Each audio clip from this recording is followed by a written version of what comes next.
Good evening and welcome back to Utter Radio's weekly news and sports show. I'm James Sudworth, Aiden, Ethan. Guys, how are you? How are you doing this evening? Very well. Very good. So coming up on the first part of the show, we're going to be talking about the budget.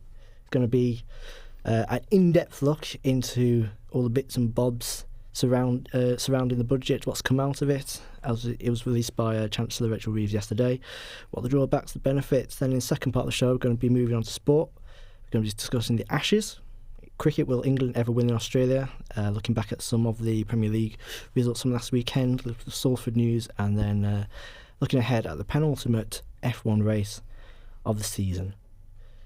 But getting into it first, we're going to be talking a bit about the budget. So obviously the Chancellor Rachel Reeves yesterday in the House of Commons at 12:30, she unveiled the budget, the autumn budget for this year. The Office for Budget Responsibility, however, had a bit of a boo because they released the accounts early by accident.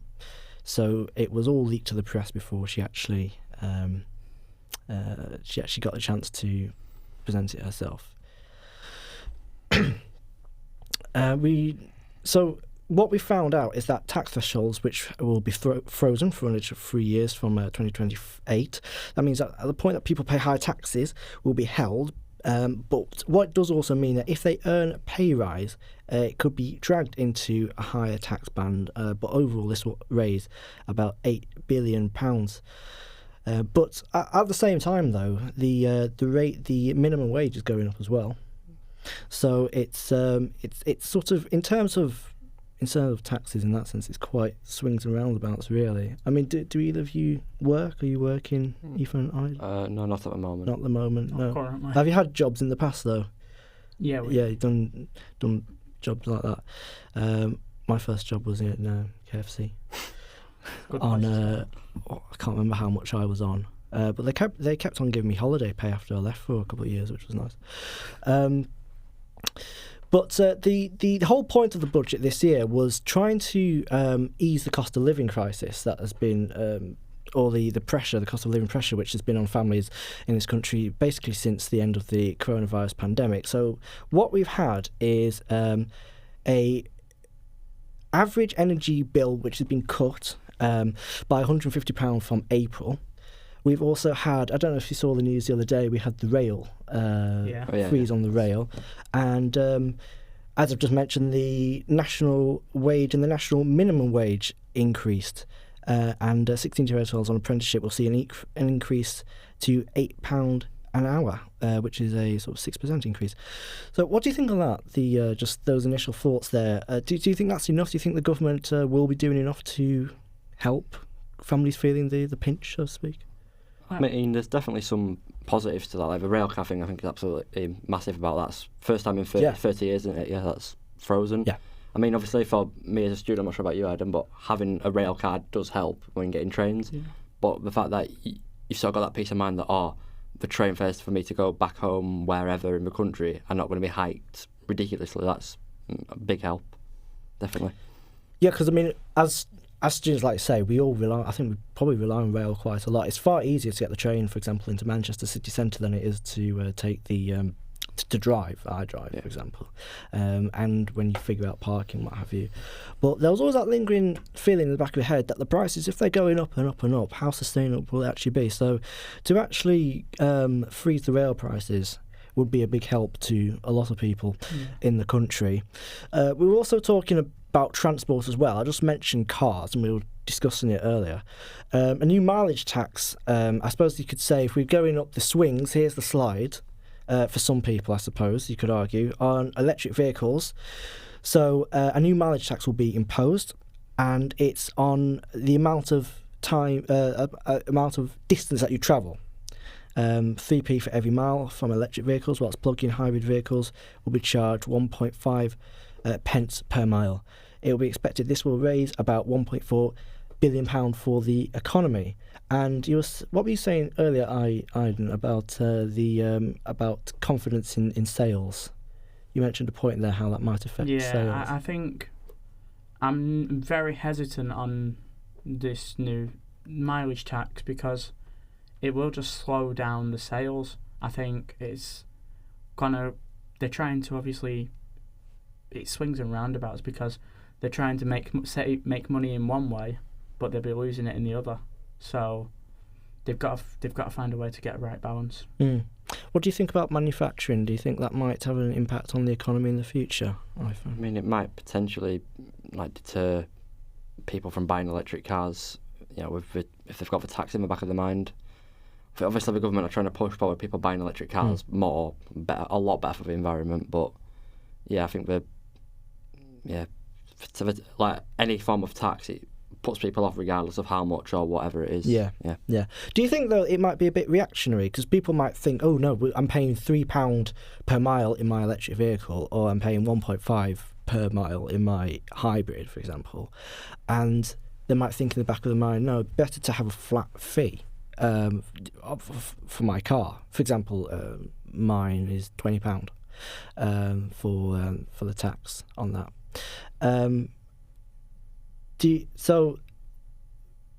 But for other vehicles where it's more, if you actually sit down and do the numbers, I haven't done so, but it could be reactionary to think that that's going to significantly charge people more, maybe. I don't know, but definitely for some vehicles, the amount of travel that you, like I said, my car is, I say £20. Once you've made a couple of trips, I say I haven't got a calculator, but I'm just a year, it will come to more, won't it? Potentially, yeah. Than having it definitely has a fossil fuel burning car. Yeah. Do you think that could potentially really hurt the government's stance on climate change and the environment? Probably not massively, no. I think there's bigger causes for concern when it comes to climate change than just a small bit of tax on an electric car deterring a few people from potentially buying one, so not massively, no. But obviously it is a small contributor. It is a small contributor, yeah. I mean, do you think that people wanting to do, make more sustainable choices could potentially tip them over to think, okay, maybe the tax might come to a bit more the more travel that I do, but I know that, I'm making a more sustainable and environmentally friendly choice by buying and driving an electric car. Do you think that might play a factor? Yeah, I think if you are environmentally conscious, you will. I see they're building more like charger ports and stuff for electric cars, so it's easy to have one now. I still think if you are like environmentally conscious, aware of the environment, you are going to want to get an electric car or at least a hybrid. I don't think the tax will really change it that much. Can I just jump in and say about, for people who are obviously thinking about being more sustainable and environmentally friendly, but what about the working class people who, let's say, have a regular car that's getting them from A to B to work and back, and how they'll be thinking not necessarily in a environmentally friendly way, but more so to save themselves money in already a struggling economy, in a cost of living crisis. That's a great point, because not everybody has the choice to be able to has the luxury to be able to sit down and think, right, I'm going to pay more and have a more sustainable. That's a really, really good point, because some people, they're using their cars not as a luxury but as a necessity. They need to get to work and they need to, and that's a really good link that you made there with working class people, because we can go back to a really key point, and I think a lot of people would find it very difficult to see a negative in this.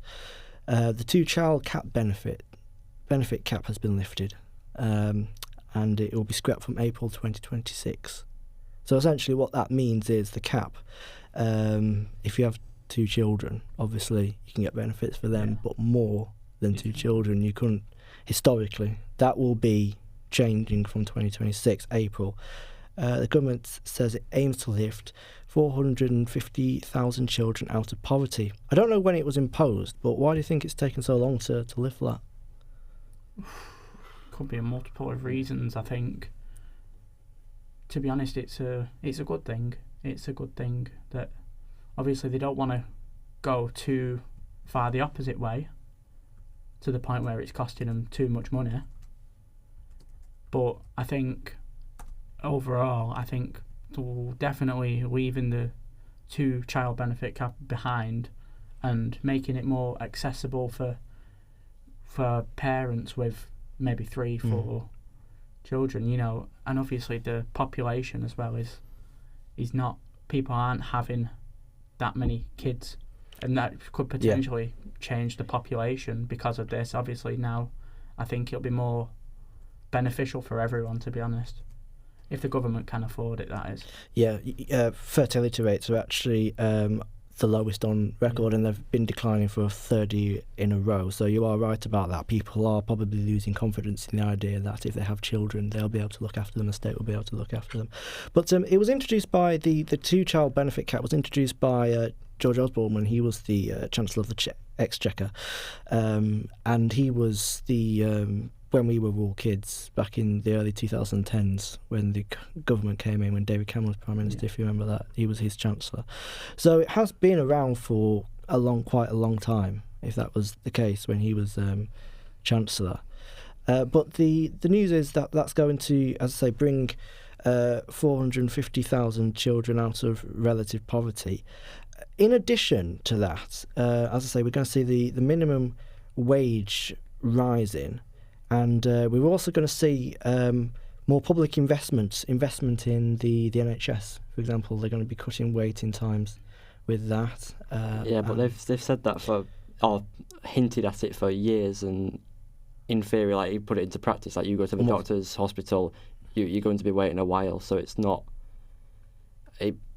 until it's all done and you can actually go to an appointment and be there on time, not waiting, or you've got an operation scheduled and you can get in there straight away. Until you can actually do that in practice, then I don't really think putting out plans like that, I think it's actions better than words. You want to see, as we all do, the government put the money where their mouth is. Yeah, definitely. Yeah. No, you're right. I mean, last time I went to hospital, I was on the floor of A&E for 2 hours waiting with a kidney stone. Yeah, wasn't a pleasant experience at all. And that was a good experience, if you like. Some hospitals have it far, far worse. But what they say is that 300 million is going to be invested in National Health Service technology, 250 new neighbourhood health centres. They recently had a rejig of the healthcare system and the neighbourhood healthcare system, which they're hoping is going to be able to ease pressure on GPs, on hospitals, on those centres. And these are going to be include places like Birmingham and Southall. So, as I say, 250 new neighbourhood health centres will be delivered. What else are we seeing which may... And feel free to jump in, guys, if you see something that piques your interest. One thing that I would like to bring up, which is very, very pertinent to all of us, is freeze on student loan repayment rate. Yeah. What are your thoughts on that? To be honest, obviously we're all affected by student loans, and the repayment rate it's only going up. Am I right in saying that? Yeah, I think. Yeah, it has been. Yeah, but we're paying as first years this year. It's going up again next year. I think ours is like $9,500, isn't it? And then that increased from $9,250. Well, I'll just check for you. I believe it is constantly increasing. Yeah. And I think the freeze thing, obviously, it's till 2028. It's freezed. Yeah, and do you know, when you look at the cost of how the universities make the money, it's majority through, I don't know the exact percentage, but it's majority through international students, and less international students are coming to the UK to study. Obviously, they've got competition from many European countries where education is free or at a minimum cost. But in England, it's been rising and rising and rising, and the freezing it is it's a good thing for us. and for future students as well, because it reflects the economy as a whole as well. The fact that it needs to they've froze it for a reason, essentially.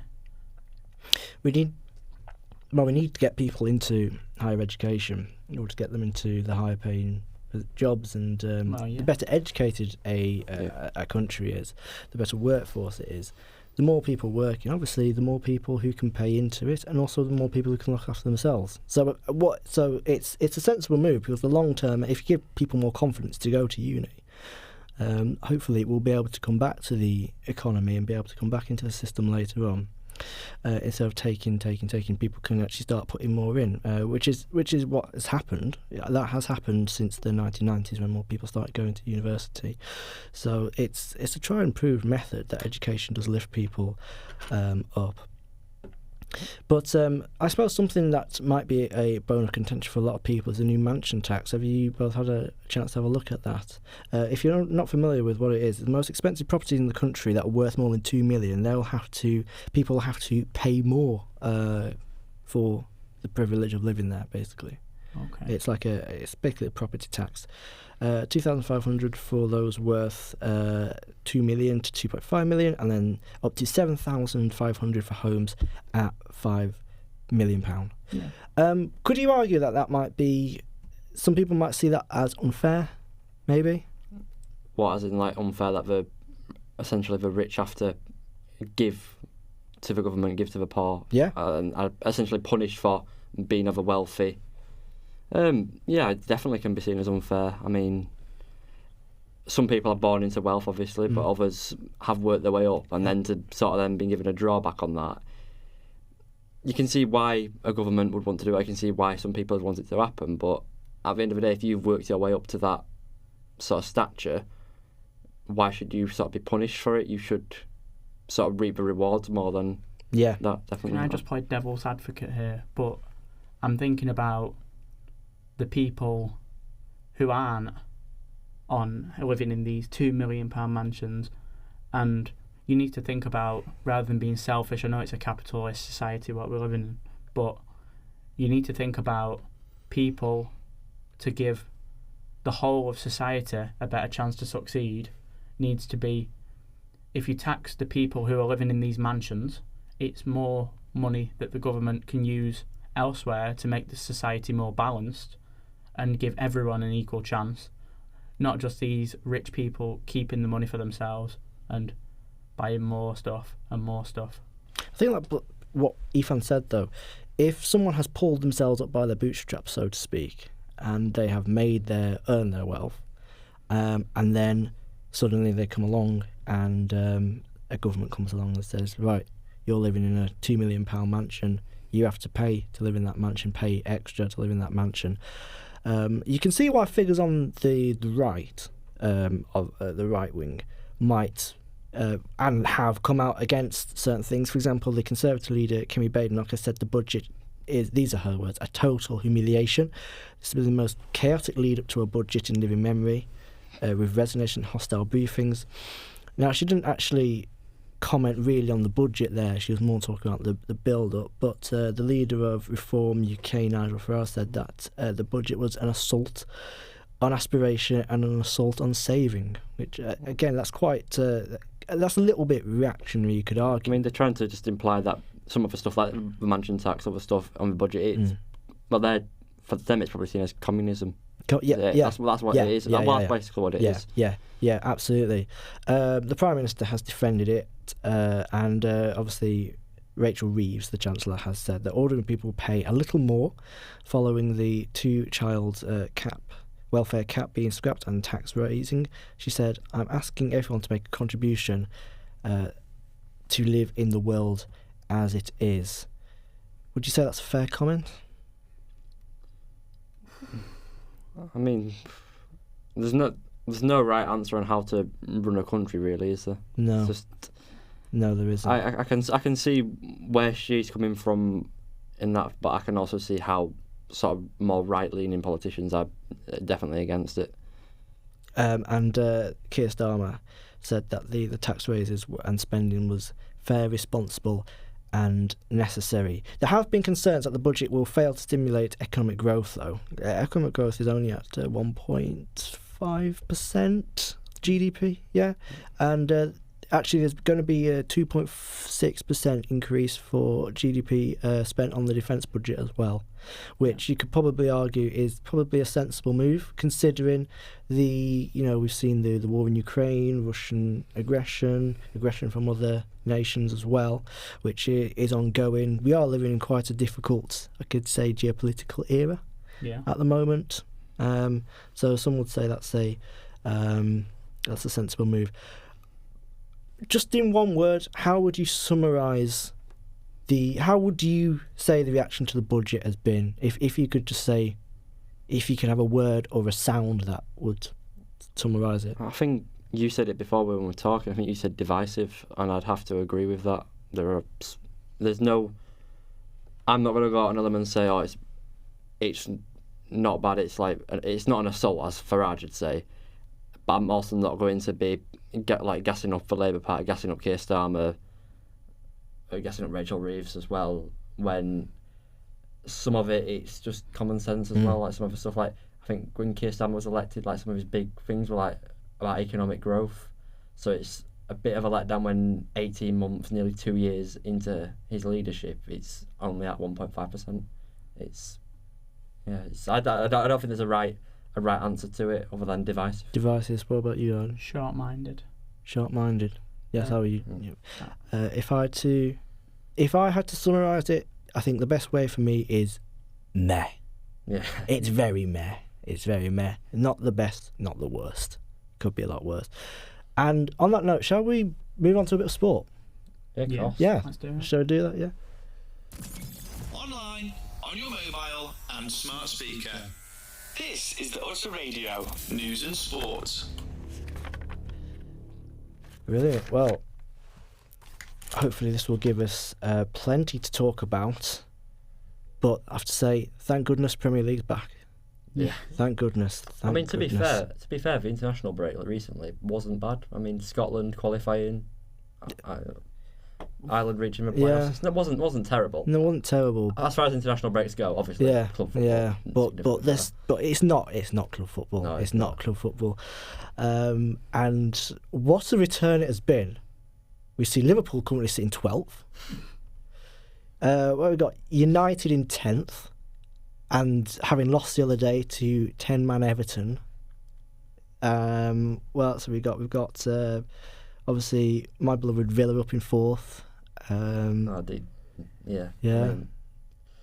I was at the game on Sunday. That first half, Leeds sort of brought Villa down to a newly promoted team's level. It was scrappy, it was everything, but then obviously Villa quality shone through in the end, didn't it? Yeah, would you not say that was first half? That was a credit to Leeds, though. What do you say with Liverpool? I just thought Villa were a bit sloppy coming out of it. Leeds made it scrappy. Leeds made it like Sean Longstaff put a few tackles in, made it difficult. Got a scrappy goal, but then you could see towards the end of the half, Villa was.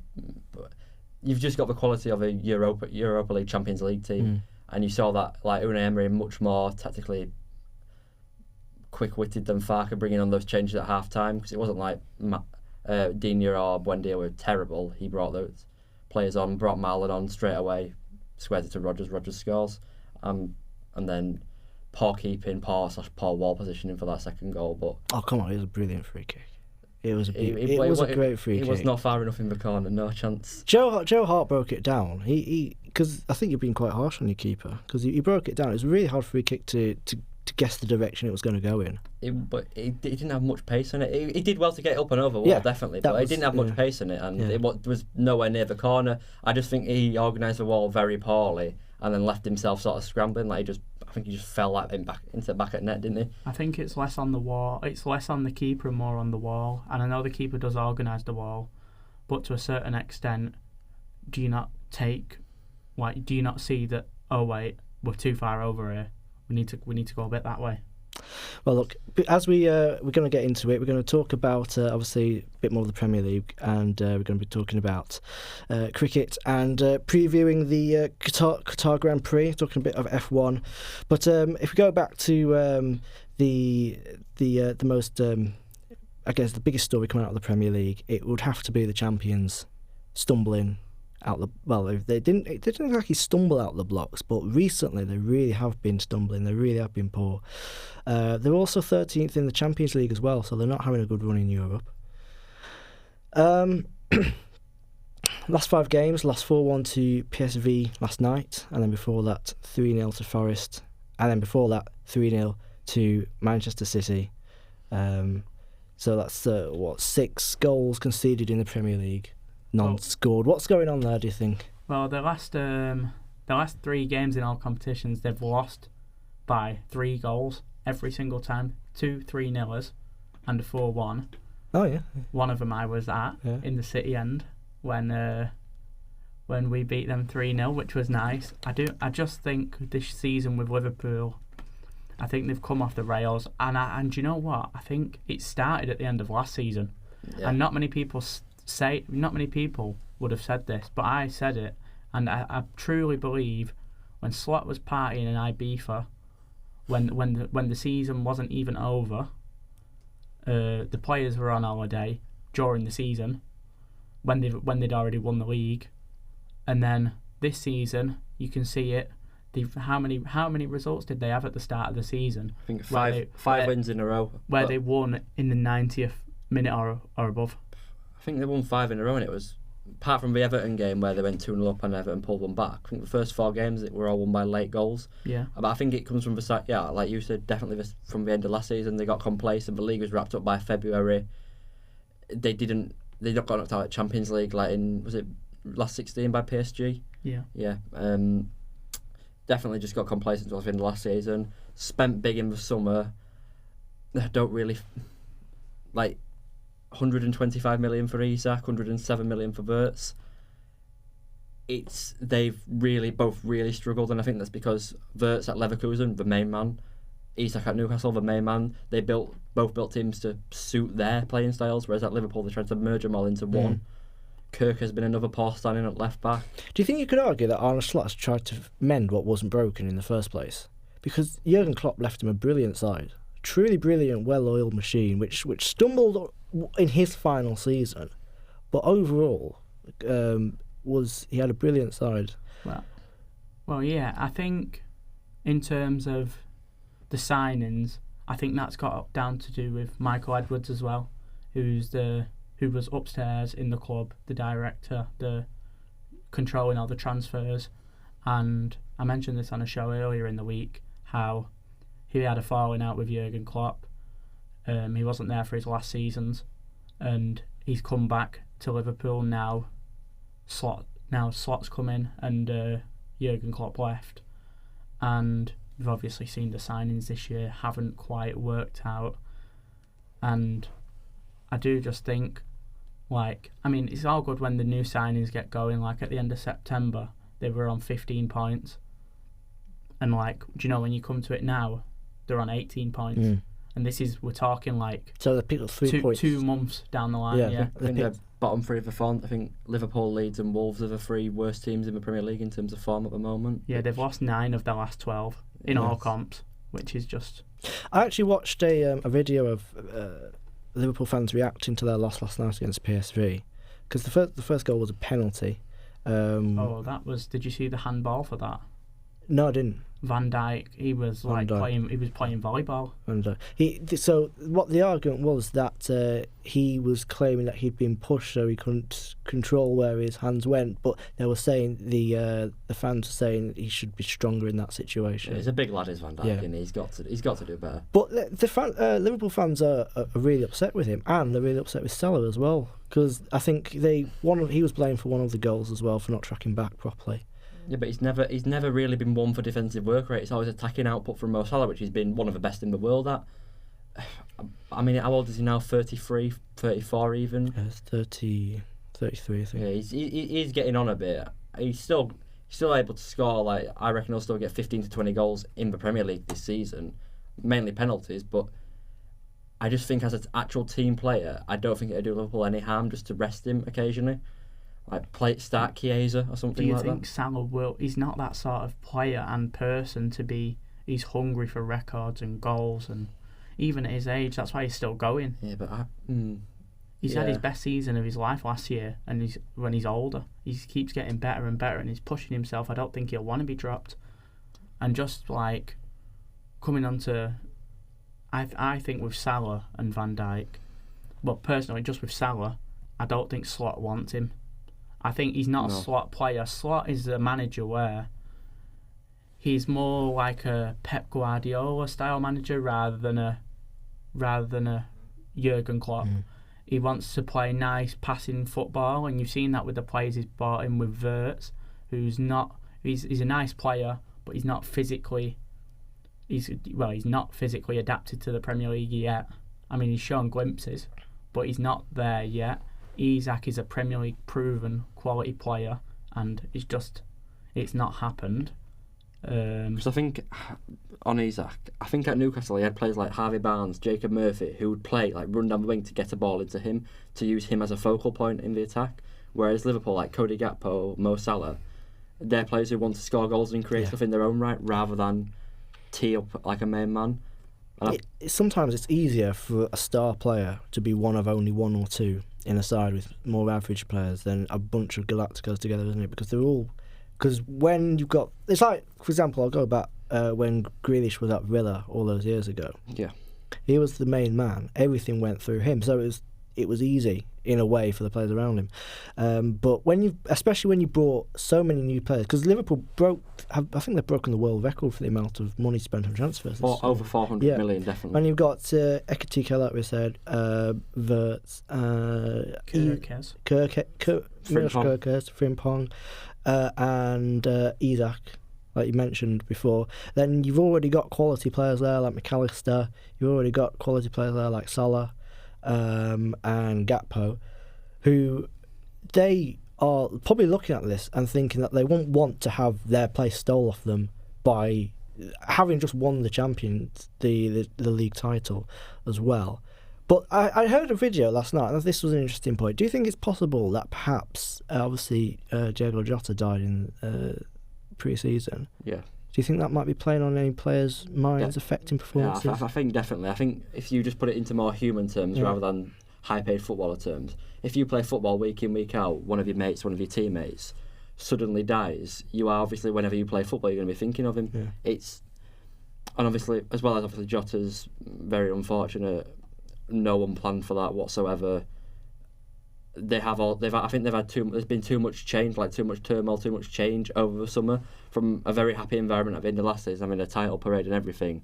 Like obviously Jota, obviously getting rid of Luis Diaz and Darwin Núñez as well. I just think they as you said earlier, I think they've changed too much. Like if it's not broken, don't fix it. Yeah, definitely. I think that's the case for Liverpool. We're going to wrap up this section on Liverpool now, but I'm going to ask you both one question.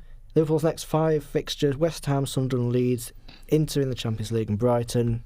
How many points are they getting from that? I mean, if you can't beat West Ham, you need sacking, don't you? It's not. I mean, can't beat West Ham and Leeds. Yeah. Sorry, no, producer Charlie. That was a dig at Charlie. Yeah, he'd be loving that. I don't think Slot's job is under serious consideration though, if they don't win comfortably against West Ham, because I think scraping a 1-0 against like a struggling side like West Ham, I think just scraping a 1-0 against them wouldn't look good on him at all. Well, I mean, they've got your Leeds as well coming up in there, so you could apply same logic, I'm guessing. And it come out as well. It come out as well that Indy Kyler, they were trusted by Fabrizio Romano, and that's how they got their break. It's transfer. I thought that were a wind-up transfer account. No. They've got some legitimacy, I've heard, and they've said about this emergency meeting that's been called this morning, that Slot's job is under serious pressure. They need he needs 6 points from the next 2 games. That means he's got to win both games essentially, and I think any hindrance at West Ham will mean slots on the dole. Slots on It's an awkward. It's stemming away from Liverpool as well. There's the general league, like Leeds. Obviously, Daniel Farke's under pressure at the moment. it's an awkward time to sack a manager because a December festive period, fixtures come thick and fast. So can you bring a new manager, let him instill his methods? It's difficult. Something I noticed as well in the very recent years, last season, 2 seasons, clubs seem to be trying to move away from sack the manager straight away because Tottenham didn't sack Postecoglou, Ruben Amorim wasn't sacked, and even the relegated side like Vincent Kompany at Burnley, if you remember a couple of years ago, wasn't sacked. I know that's a different context completely, but there has been a slight move away from sack the manager straight, like first option. But I think it is getting to the point where it's sort of squeaky bum time really for Arne Slot. But who's out there who Liverpool get in? I've heard Liverpool fans talking about Xavi Alonso. He only joined Real Madrid in the summer. He's obviously got connections to Liverpool. Played from about 16 years ago now. But no, you're going to have to get in and out of work manager until the end of the season and then reassess. But quality out of work managers there, like Postecoglou. I've seen a few mentions of that on Twitter, but it's like... Yeah, sure. Well, have you seen the Deliveroo adverts? You've got Tony Pulis, Sam Allardyce and Alan Pardew out of work. So anyway, yeah, shall we get on? We've got 3 Man United haters in the room, so do we want to talk about Man United? Yeah. Briefly. Go on then. Well, yeah, it was a disappointing result on Monday night. Is the best way to put it. Was into a 10-man Everton team. I mean, what are your thoughts on the Everton sending off like 2 players, quote unquote, fighting on the pitch? I mean, it wasn't a punch, was it? It was a tap. It was soft for me personally. It was very soft. I think, obviously, I think it wasn't a red card. I think Moyes actually come out after the game and mentioned that he likes it, doesn't he? Yeah, he likes his players fighting. Yeah, and it's good. I mean, I think it definitely wasn't a red card. I think that the referee should actually stay out of that situation to the point where let the players deal with it themselves. They're not like 10 years old. They're professional footballers at the top level. I was talking to a lad on my course today who was at Old Trafford that night, and I asked him, because you don't always see exactly what's going on from the TV, so I actually said to him, like, could you see the build, like, what was actually the context behind that from start to finish? And it was as simple as Garnier wasn't happy with Michael Keane's defensive work or whatever, and he just went over to him, they had a bit of a round, gave him, like you said, a bit of a tap on the cheek, but by the letter of the law, striking a teammate opponent, and he did strike him. Like he shouldn't have raised his hand to Michael Keane in the first place, but it was soft.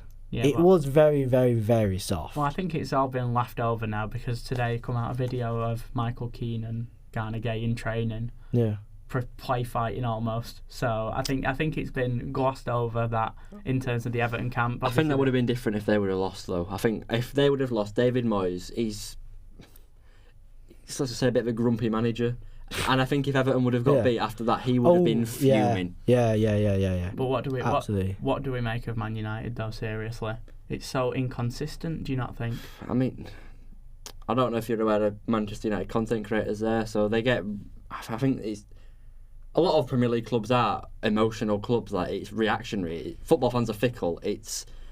But you see, whenever they win a game, you get, Ruben Amorim has turned this club around, like that sort of nonsense. But then they lose, they want him gone. It's. Right, I think you've got to give him time to a certain extent, but he's been in a job a year, and it's nothing's really. He began happened, with a 1-1 draw against Ipswich, and his anniversary was a 1-0 loss against 10-man Everton at home.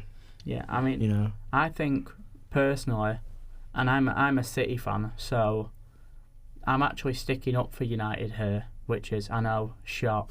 But Amorim, I think, for what he's had to deal with, managing upwards with the changes at the top of the club, managing downwards with getting the players who have been poor out of the club, like poor in terms of off the field, Garnacho and Sancho. Rashford.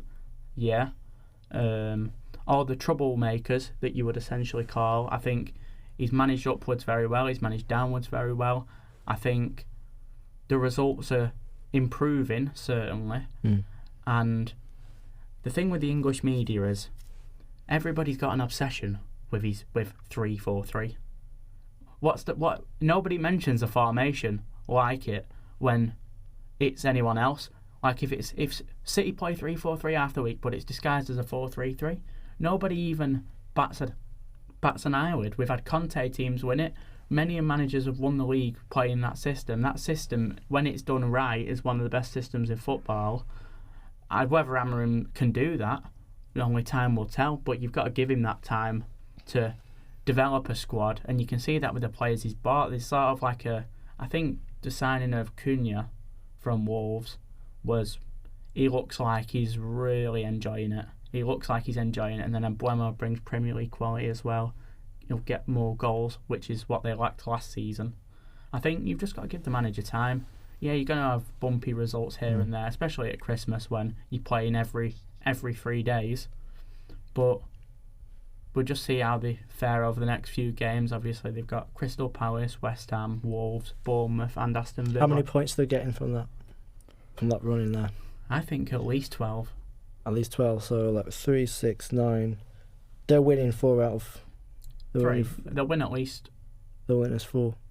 Yeah, I think. Well, I've got to be honest, right? I think Bournemouth at home. I think they'll beat. Bournemouth won 3-0 there last season. No, they're on a bad run though. Bournemouth are very inconsistent. Yeah, they're on a bad run, Bournemouth. They couldn't even beat West Ham that weekend, would they? No, and and then they'll beat Wolves, obviously. West Ham, and you'd think Probably so, depending on if they. Well, yeah, depending on. The tricky one is Palace or Villa for them. Yeah, I think they'll get through Palace on Sunday. I think it'll be Villa the one that trips them up. Yeah. But that being said, I thought we have to move on because we have a couple more things to talk about. But I actually thought that Everton played really well considering the circumstances, and Keenan Dru's goal was brilliant, fantastic goal, and I really like them. As they got Jack Grealish, the other one, the number 10, Iliman Ndiaye, yeah, brilliant player, and Keenan Drury, 3 really good technical players there.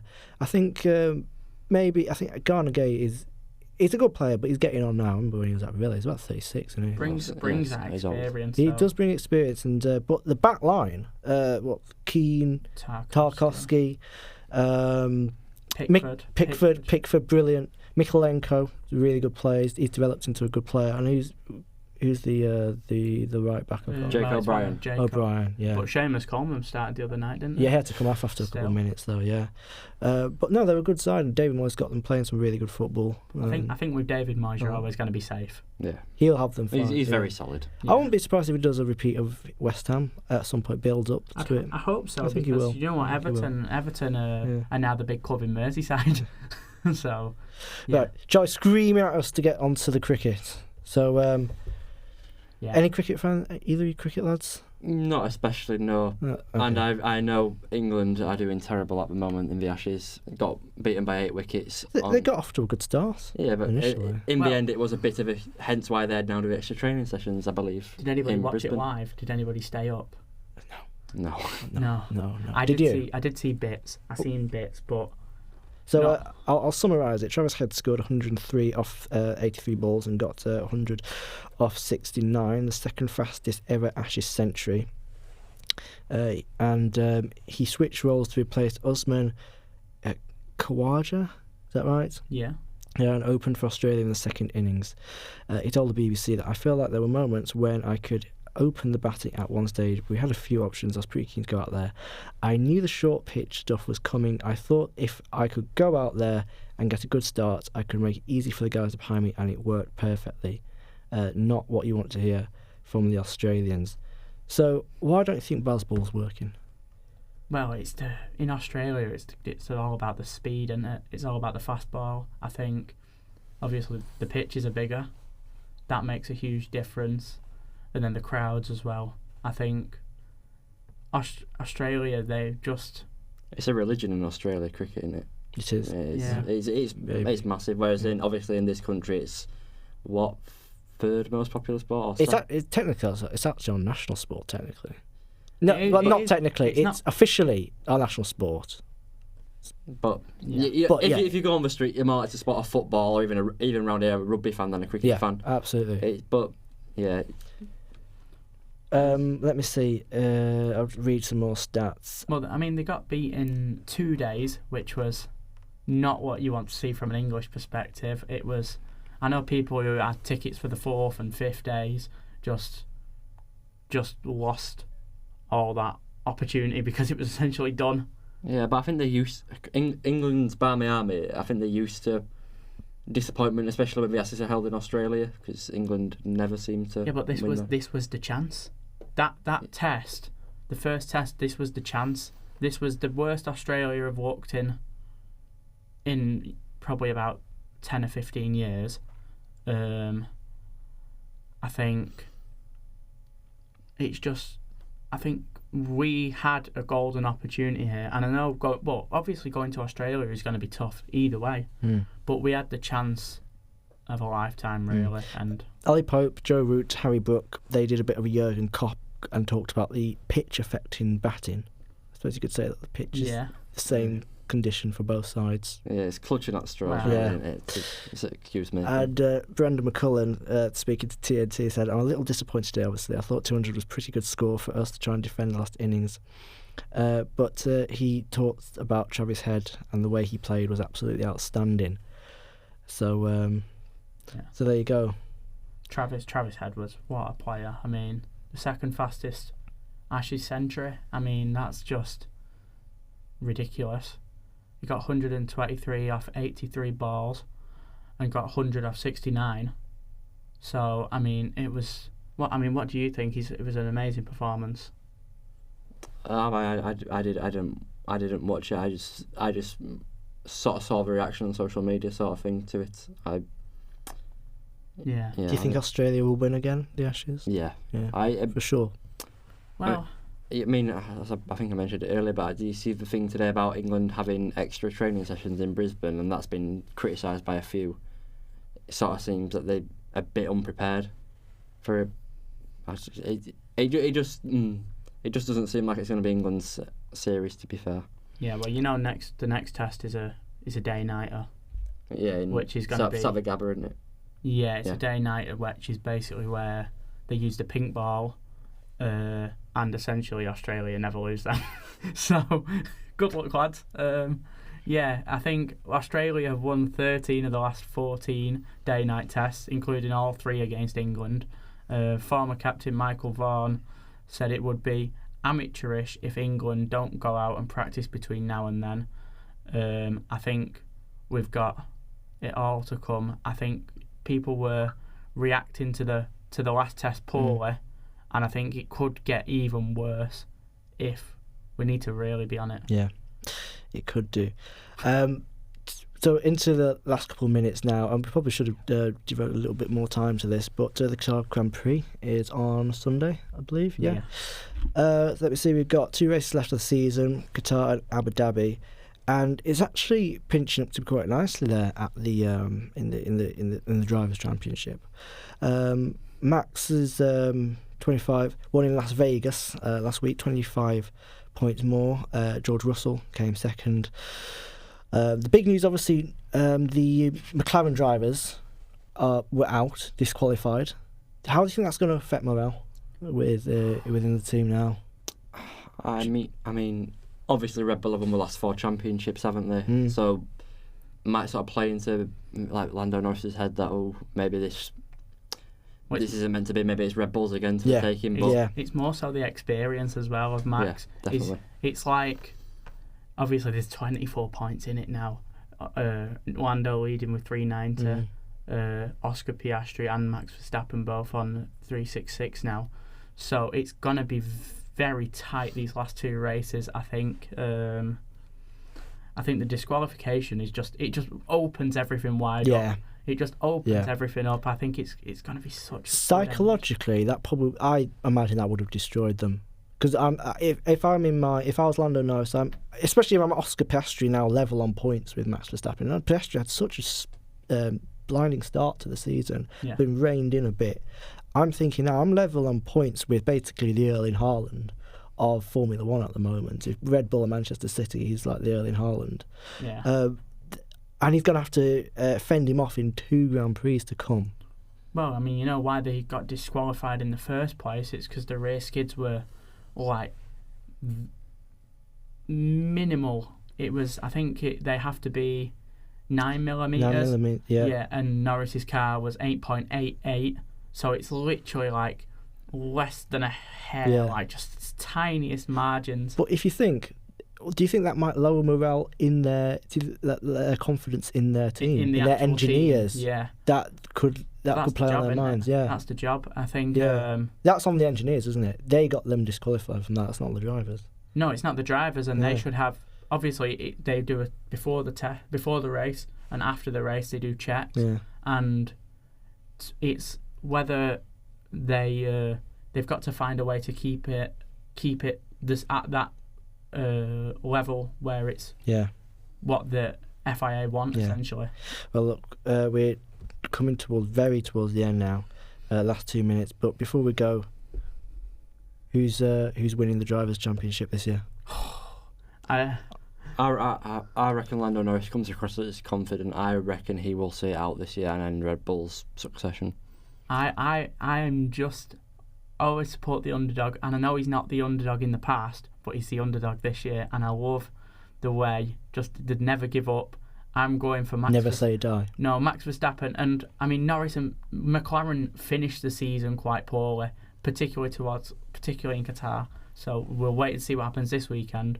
But I'm hoping for Max. I think he's definitely that would make history right there. It'd be one of the better ones he's won. For me, I mean, I'd probably say that. I would love to see Lando Norris win personally if he can hang on for it. His first, for his first constructors. Sorry, not constructors. His first drivers' championship. Yeah. Just hanging on there, if he can. But look, that pretty much rounds up the show. Aiden, thank you very much for coming in. And we'll be back next week, reacting to whatever happens in the news between now and then. But no, thank you very much for listening. Take care. Have a good evening. Online, on your mobile and smart speaker. This is the Utter Radio News and Sports.